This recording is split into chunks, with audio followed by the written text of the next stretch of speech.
Hi there. All the arguments they had are present with the timestamps. Let's get to the analysis straight away.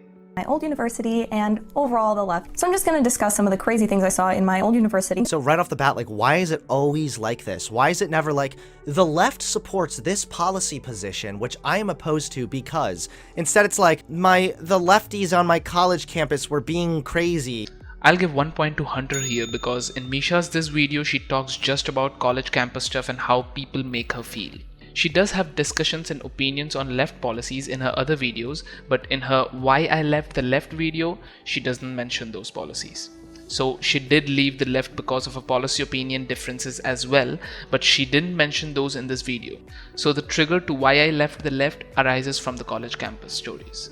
So I grew up calling myself a Democrat and pretty liberal, all that stuff, because all my friends were liberals and I went to a liberal high school. So I just sort of identified with that. Didn't really agree with a lot of stuff that my friends were saying, but kind of kept quiet because I saw everyone else that were speaking their minds literally getting... So you had no actual solid grounding on your politics whatsoever, and now you're going to leave the left? I mean, it sounds like you're admitting that you were never actually part of the left, even to begin with. Saying that I'm a part of left because my friends are left-leaning is not totally wrong. If your friends are left, they will share posts of the left side. You are more prone to share those posts forward as a teenager. So if you are sharing posts that are of the left side, it is kind of safe to assume that you are part of the left even though you don't strongly hate the right or strongly go on rallies of the left. Being a little left-leaning and sharing left-leaning posts is still a leftist thing. So saying that I left the left by Misha is still a valid statement. I wasn't agreeing with a lot of what my friends were saying. This was during BLM and the Biden and Trump election. So a lot of the things that my friends were saying I wasn't in agreement with, and I felt very pressured to either keep silent or agree. So I posted this because in general... Yeah, but why? Like, were they being rude to you? Were they like, holy shit, you better not disagree with us, Tina? Or was it more of a like, well, everybody else is saying it and I don't have enough self-confidence to stand up for what I believe? The majority of teens or late teens are liberals.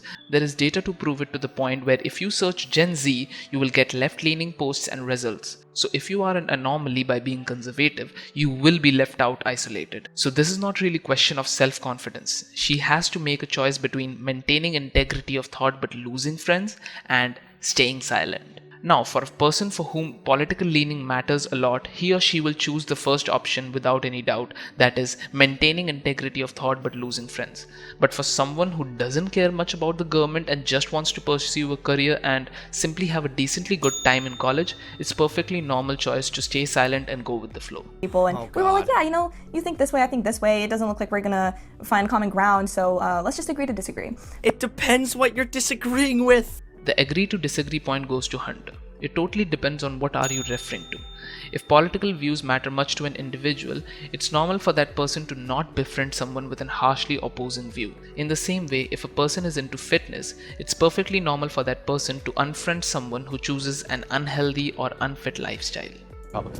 So after I posted this, I wasn't really expecting anything. I just posted it because I thought it was very true and resonated with me. But I was surprised. I got 3 or 4 of my friends text messaging me saying, why would you post that? Are you a Trump supporter now? Like, what's going on?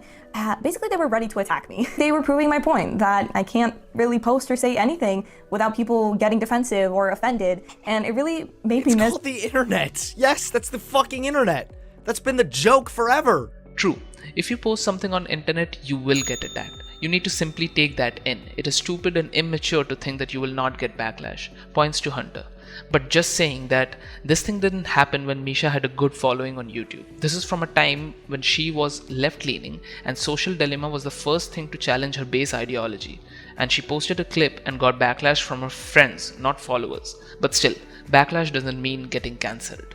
The first day, guys, I went into the campus. I had to use the bathroom, right? So I go into the restroom, and what do I see? I see a man, a 20-year-old man just in the bathroom. Let's say that this person was transgender, right? There wasn't any effort into presenting female, none, okay? No. Lefties mean, and I'm scared of trans people. Are you kidding me right now? Which college did she say she was at? Was it the women's bathroom, or was it a college campus that had like gender neutral bathroom? Again, not a question of gender neutral bathroom. Trans women are considered real women. This is said by left countless times. If that was indeed a transgender woman, she was supposed to go to the women's bathroom according to the left whatsoever. There are other women in this bathroom, and there's this guy in here. No one is saying anything. No one is No one is giving it a second thought. I'm like, well, I'm uncomfortable, so...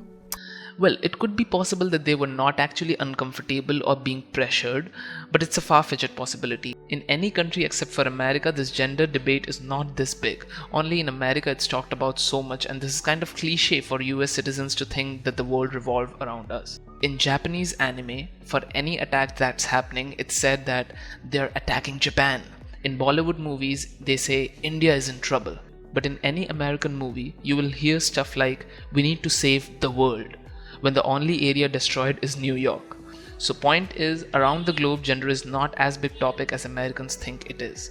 And almost every woman would feel uncomfortable if a man is there in women's restroom. Pretty standard and normal stuff.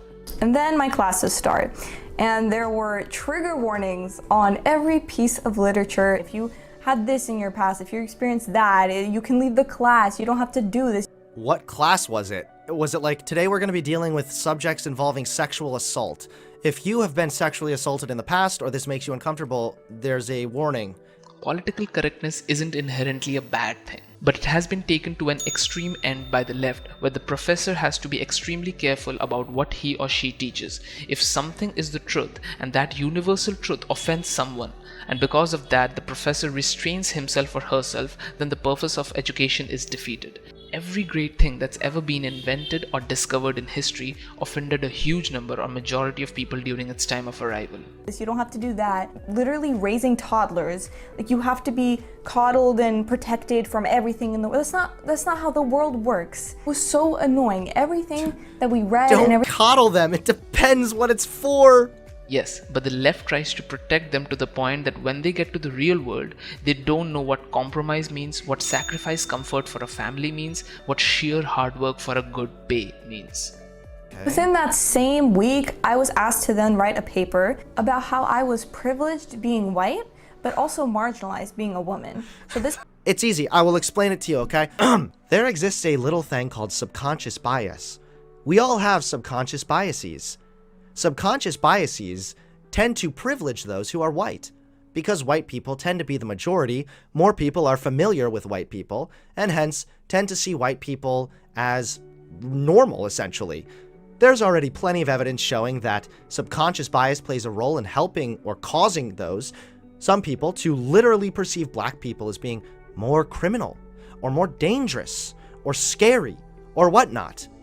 So those are subconscious biases that, although are subconscious, they are not an intentional, malicious attempt at being racist, they do absolutely exist, and that results in downsides for people of color, hence leading to also privilege for people who are white.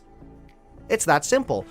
So that exists. That is a privilege that you have as being a white person, generally speaking. But also, since you're a woman, subconscious biases can also exist against you.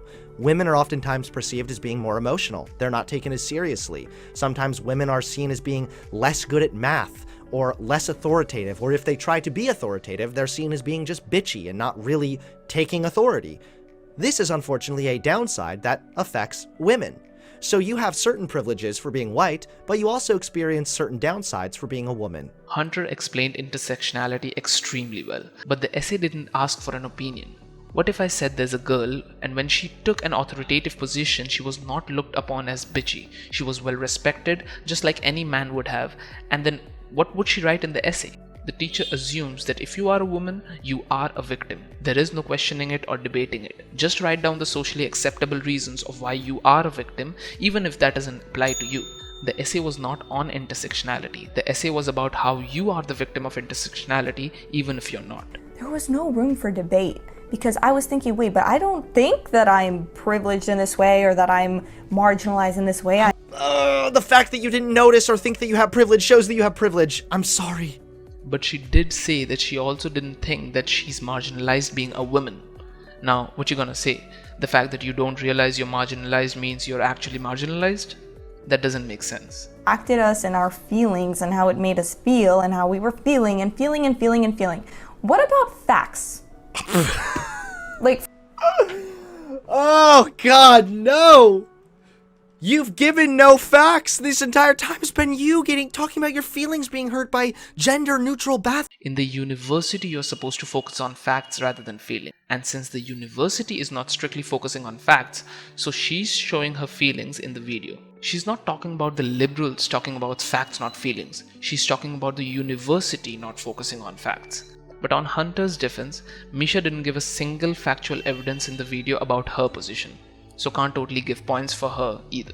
Okay, intersectionality is a real thing. Here's the facts, lady. White privilege is a real thing that's been empirically demonstrated. Why is it that black people are disproportionately given death sentences? Why is it that black people are less likely to get callbacks for jobs if they have a black-sounding name? It's because there exists a subconscious bias that affects the decision people make.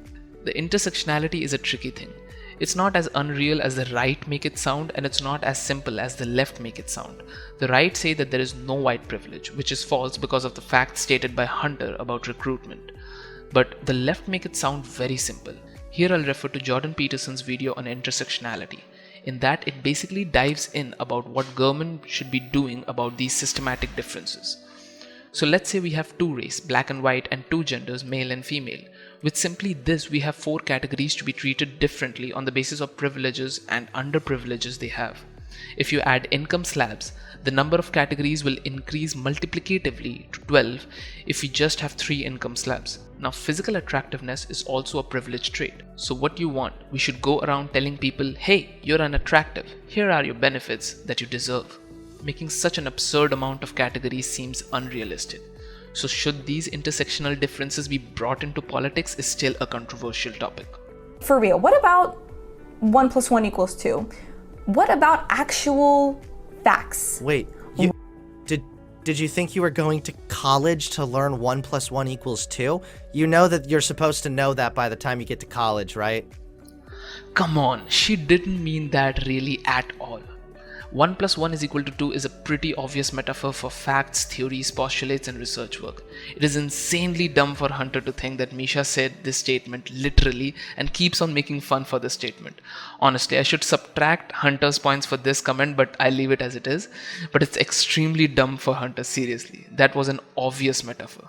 But it does unironically remind me of that quote that says, when you're privileged, equality feels like oppression. Not true. Equality feels like an oppression for many other scenarios. If I work hard and my opponent doesn't, and you want everyone to have equal outcomes, it's somewhat oppression for the hard worker.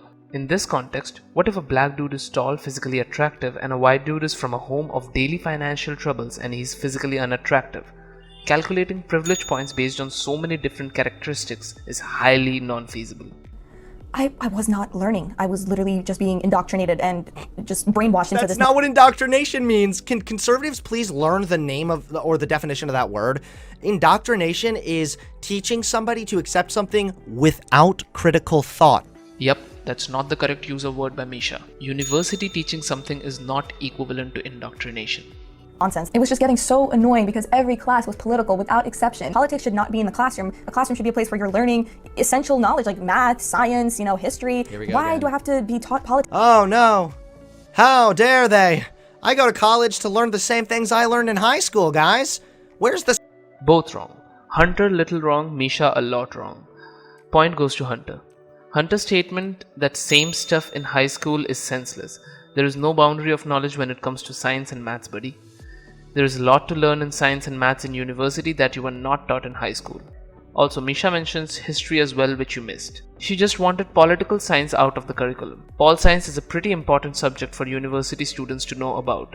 The correct economic, social, and political state of the country is important to be known to find jobs, do taxes, run business, and even get resources for research work purposes. But they were also so afraid of speaking their minds because, we saw what happened to people. We saw that people were literally being told to leave the university if they said something offensive. I honestly worry. What was it that they were saying? There's never any details given. They just said something offensive.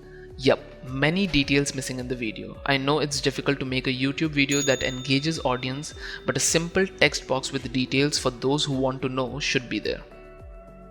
This was an extremely close competition with no clear-cut winner, which is the reason Hunter's comment on Misha's video is the hope for good debate we could see happening. Stay safe, stay critically informed.